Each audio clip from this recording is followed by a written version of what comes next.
बरेली में समाज कल्याण विभाग द्वारा संचालित जयप्रकाश नारायण सर्वोदय विद्यालय बालक गोपालपुर भौजीपुरा का समाज कल्याण राज्य मंत्री स्वतंत्र प्रभार असीम अरुण ने रविवार को निरीक्षण किया।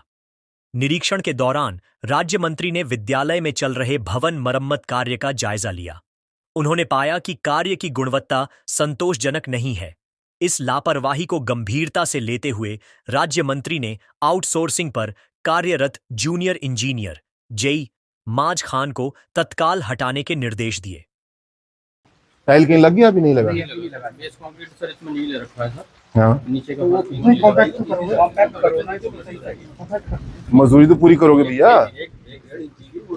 कब से आप हैं जेई? मैं अभी 3 महीने पहले। एक्शन साहब, इनको नोटिस दीजिए, इनको बर्खास्त करिए। ऐसा आदमी नहीं चाहिए मुझे जेई। क्या मैं आकर के चेक करूंगा तुम्हारा ये कुटाई हो रही है कि नहीं हो रही है? तुम्हारा काम है रोज चेक करना। इनको सेवा से हटाइए, इनका काम हो गया पूरा। कोई होशियार आदमी लीजिए, ऐसा आदमी नहीं चाहिए हमको बिल्कुल। काम अच्छे से करिए, गड़बड़ होगा तो पैसा वसूली होगी, ब्लैक लिस्टिंग हो जाओगे। अच्छा काम करो। अभी मुझे काम अच्छा दिख नहीं रहा आपका। हाँ, ये मेरे कहने वाली बातें नहीं है, आपको स्वयं करना है।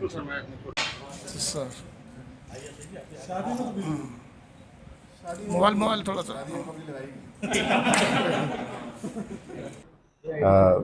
आते ही सीधे मैं भोजीपुरा में हमारा विद्यालय है, आश्रमपति विद्यालय, उसका निरीक्षण किया। वहाँ पे माननीय मुख्यमंत्री जी ने लगभग 1.5 करोड़ रुपए की धनराशि स्वीकृत की है और पूरे भवन को हम लोग नया रूप दे रहे हैं।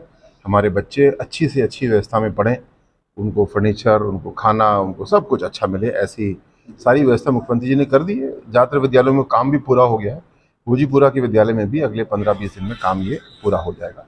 किंतु वहाँ पे मैंने देखा कि जो टाइल लगाने वाला काम हो रहा है, जिस तरह से उसकी कुटाई कॉम्पैक्शन होना चाहिए, वो नहीं हो रहा था। और जो जेई हैं उनकी जिम्मेदारी है इसको देखना। ऐसा प्रतीत होता है कि उस जेई ने साइट पे काम अपना ठीक से नहीं किया, जिसकी वजह से उस जेई की सेवाएं, आउटसोर्सिंग के जेई हैं, सेवाएं समाप्त करने का निर्देश मैंने दिया है। कुशल व्यक्ति को पुनः भर्ती किया जाएगा जो रोज साइट पे जा पाए और अपने काम को ठीक से कर पाए। साथ साथ जितने योजनाएं हमारी हैं, मुख्यमंत्री जी ने आदेश किया है कि हमको सैचुरेशन मोड में लाना है, आच्छादित करना है।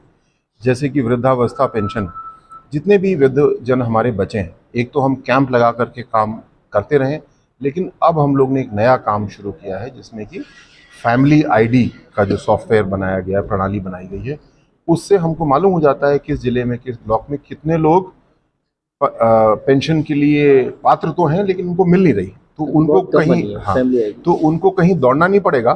फैमिली आईडी अपनी बनवाइए और आपके घर आकर के हम लोग काम पूरा करेंगे। दूसरा, एक समस्या आपने देखा था आ रही थी कि वृद्धजन जो हैं उनको मृत डिक्लेयर कर दिया जा रहा था।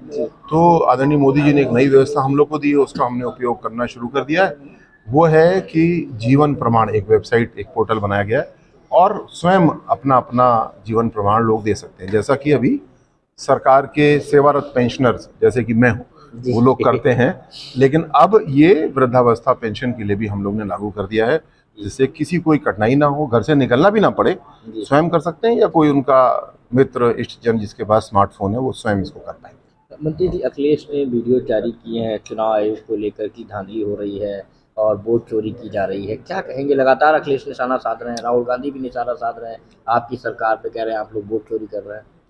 मैं कन्नौज से विधायक हूँ और कन्नौज से अखिलेश यादव जी सांसद बने हैं। मैं इस बात को पुख्ता रूप से कह सकता हूँ कि इस लोकसभा चुनाव में कोई भी बूथ नहीं बचा जहाँ पे बीजेपी के वोट कटे हुए ना मिल रहे। हर जगह हमको 10-15 लोग ऐसे मिल रहे थे जिनके वोट गलत तरीके से काट दिए गए थे। तो चुनावी प्रक्रिया में निश्चित रूप से ये गड़बड़ी है और कहाँ पे कौन लाभ ले रहा है ये मुझे नहीं पता, लेकिन कन्नौज में अखिलेश यादव ने जरूर इसका लाभ लिया और भारी संख्या में हमारे वोट कटे हुए थे और गलत वोट वहाँ पे जुड़े हुए थे। मैं इस बात की मांग करता हूँ कि एक गहन रिवीजन होना चाहिए हमारी वोटर्स लिस्ट का। जो अलग अलग वोटर लिस्ट बनी हुई है नगर निगम की, पंचायत की, वो एक होनी चाहिए और उसको आधार से जोड़ा जाए ताकि किसी प्रकार का कोई डुप्लीकेशन वाला काम ना हो। लंबे अरसे से आपकी सरकार है। वोट बिहार में वोट अधिकार यात्रा शुरू करी है। उनका कहना है कि वोटों की जो चोरी हो रही है उसके खिलाफ जो वोटों की चोरी है, मैंने आपको बताया, कन्नौज में स्वयं हमने इस चीज़ का अनुभव किया और हमारे शीर्ष पार्टी नेतृत्व ने इस बात को उठाया भी, कन्नौज का नाम भी रखा। पुनः यद्यपि मैं अपनी बात को दोहरा रहूँगा कि वोटर लिस्ट हमारी चुनाव प्रक्रिया का एक कमज़ोर कड़ी बनी हुई है। उसको दूर करने के लिए बिहार में SIR के ज़रिए काम शुरू किया गया है। चुनाव आयोग ने एक सम्मेलन किया जिसमें इस बात पे चर्चा हुई कि क्या आधार कार्ड से इसको जोड़ा सकता है। मैं इसका स्वागत करता हूँ, कोई इसके लिए नया कानून बनाने की जरूरत है वही बनाना चाहिए, पर जो आधुनिकतम तकनीक अपने पास उपलब्ध है, हर व्यक्ति अपना वोट डाल पाए, फर्जी वोट किसी का पड़े ना, जो मृत हैं, जो अलग जगह चले गए, उनका वोट तुरंत हट जाए, ये कमी हमारे वोटर लिस्ट के सिस्टम की ज़रूर है और उसको दूर करने के लिए हमारा आयोग स्वयं काम कर रहा है। जब चुनाव आयोग ने सुझाव मांगे तो कांग्रेस अपने सुझाव दे ही नहीं पाया। सबसे ज़्यादा सुझाव भारतीय जनता पार्टी ने दिए, जिससे कि परिलक्षित होता है, स्पष्ट होता है कि कौन सी पार्टी परिवर्तन के लिए काम कर रही है। पूजा पाल ने तारीफ कर दी योगी जी की, तो उनको निकाल दिया गया। बहुत धन्यवाद।